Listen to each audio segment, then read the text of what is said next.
Hello everyone, welcome to our YouTube channel, My Project Ideas. Today we are going to make a Java project on Knowledge Evaluator system.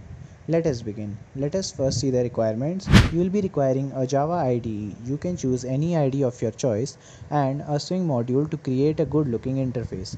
Let us now understand the working of the source code. Here is my main method. I am passing an object of knowledge class. This is the GUI form, so to create one you need to go over here in the project package, click on new, then click on Swing UI Designer and then click on GUI form. Two files will be generated, the .java file for the code and the .form file for the UI. It's a simple UI and I have used only the J button. These are the J labels. These all are the J labels. This is the text field.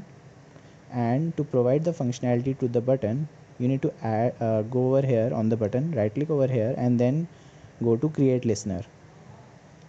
Some code will be generated in the .java file and I have named this panel as test panel and provided some margins to it. Now let's see our .java file. This is my class and these fields will be automatically generated once you design the panel. Here I have initialized the variable counter with of integer type. This is an object of JFrame and this is my constructor.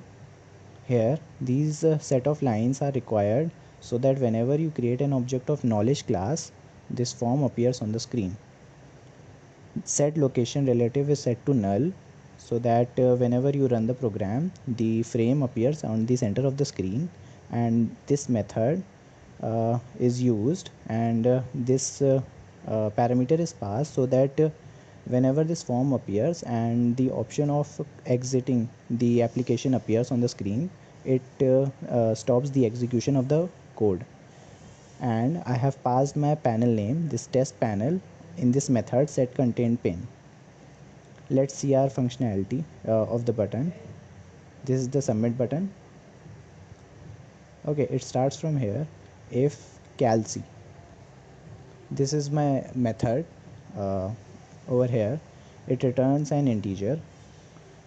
So what I have done over here is initialize this variable count over here, and then I have checked if the answer1 is the name of this text field.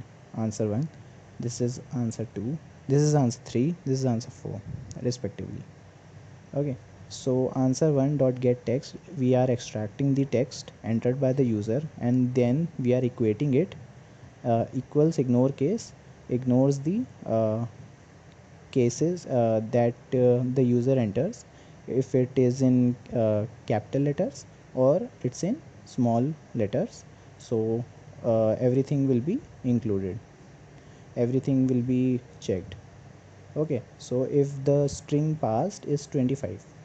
Okay, so what we are doing is adding the counter, adding +1 to the counter. So and similarly if answer2 is equal to this envelope, these are the answers, and if the user enters this same answer, so I am adding it to the counter and then returning this variable over here, and then I am using this test over here in the button. This is the button, and if the result of the button is 0 or 1, so it means that the user has either answered only a single question or not a single question at all.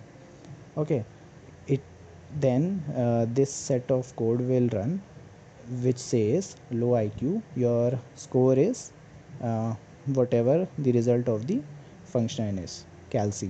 Okay, similarly if the score is 2 or 3, then this message will be popped up, normal IQ, and the score appears on the screen. And in this line also, if the score is 4 or 5, then it appears high IQ, your score is the result of this method. Okay, this was it. Let's run the program.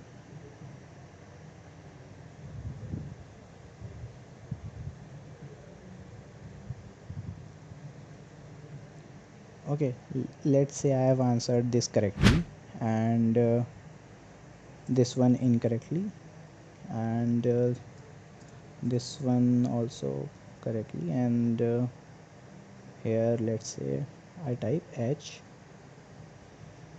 and then in this something. Okay, so this one is right and this one is right. Only two answers are correct. Let's check.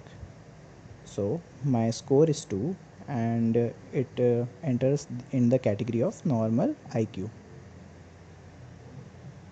I hope you understood the working of the code. Thanks for watching. Subscribe to our channel for more interesting project ideas.